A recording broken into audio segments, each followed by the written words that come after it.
बिस्मिल्लाहिर्रहमानिर्रहीम। दोस्तों, उम्मीद करता हूँ आप सब खैरियत से होंगे। अस्सलाम वालेकुम वरहमतुल्लाहि वबरकातुहू। बगैर टाइम के ज़ाय किए वीडियो की तरफ बढ़ते हैं। आज का टॉपिक हमारा सैलरी टैक्स रिटर्न के हवाले से है। तो सर, इससे पहले सैलरी की रिटर्न के बारे में हम नॉलेज हासिल करें, हमने हमें बेसिक इंफॉर्मेशन, हमें सैलरी की पता होनी चाहिए। सॉरी, टैक्स रिटर्न के हवाले से पता होना चाहिए कि हेड्स ऑफ इनकम पांच किस्म के हैं, जो salary income, property income, business income, capital gain, other source.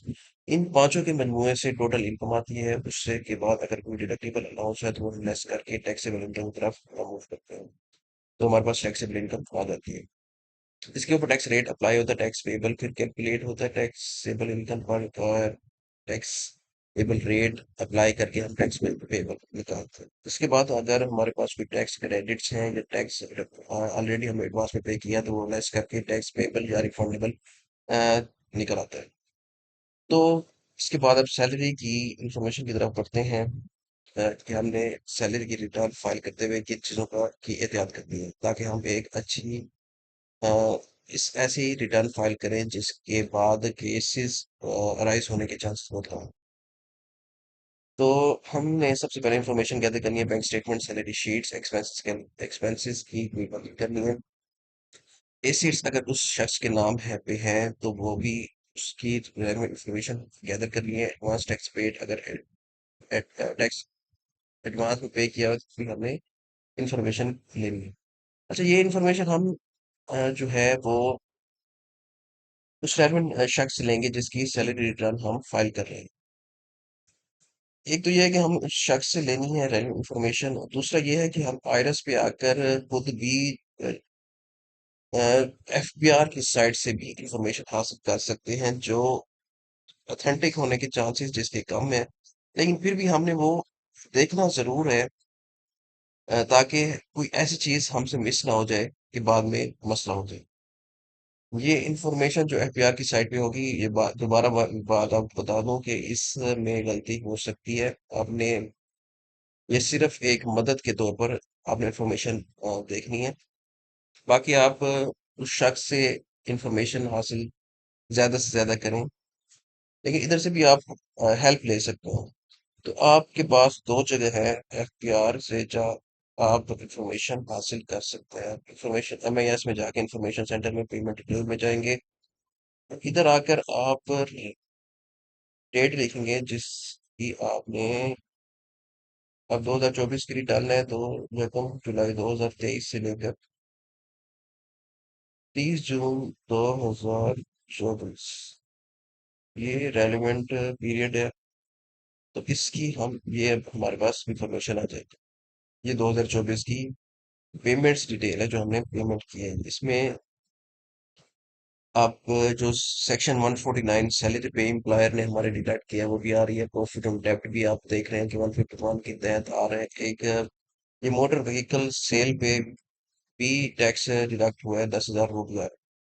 तो ये भी हमने डाउनलोड कर लेनी है, इधर से आप डाउनलोड कर सकते हैं इस एक्सेल के बटन पे क्लिक करके। अच्छा, ये मैंने ऑलरेडी डाउनलोड की हुई है, मैं सिर्फ आपको समझाने के लिए कह रहा हूँ कि ये आप इधर से दूसरी एफबीआर की जो चीज जो आपसे दे सकते हैं वो एफबीआर मालूमात।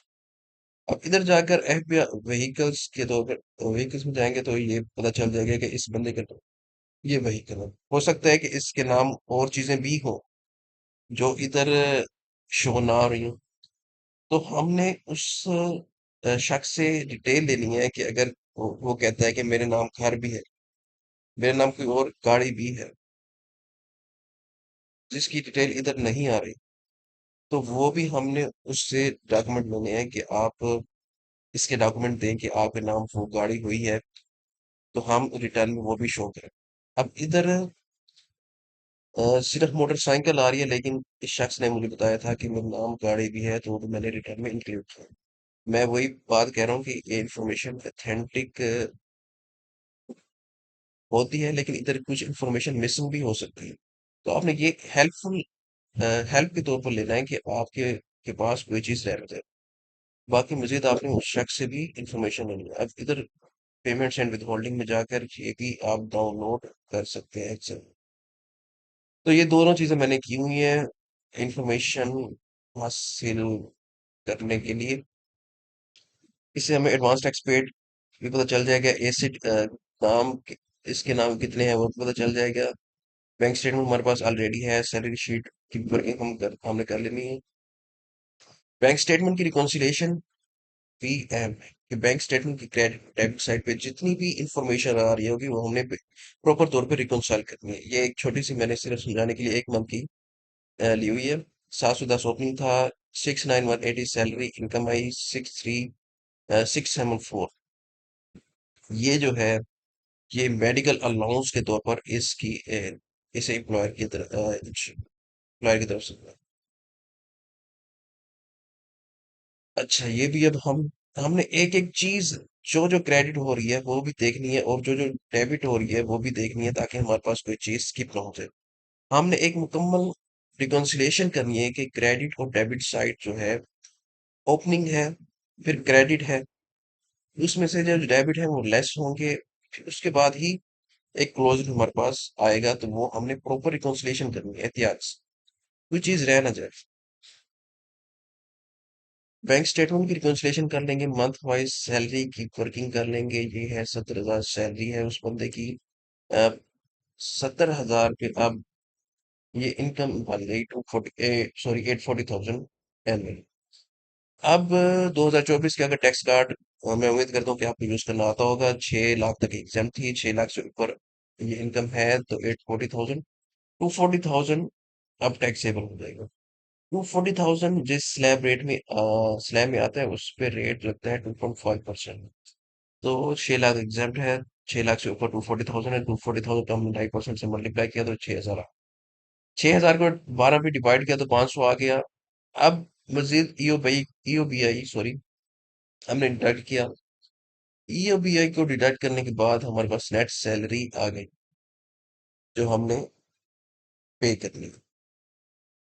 जो सॉरी हमारे अकाउंट में आई, ये देखें ये बैंक स्टेटमेंट है, ये 69180 ये हमारे अकाउंट में आ। ईओबीआई जो लोग नहीं जानते वो है 5% employ contribution, 1% employ contribution, minimum veg.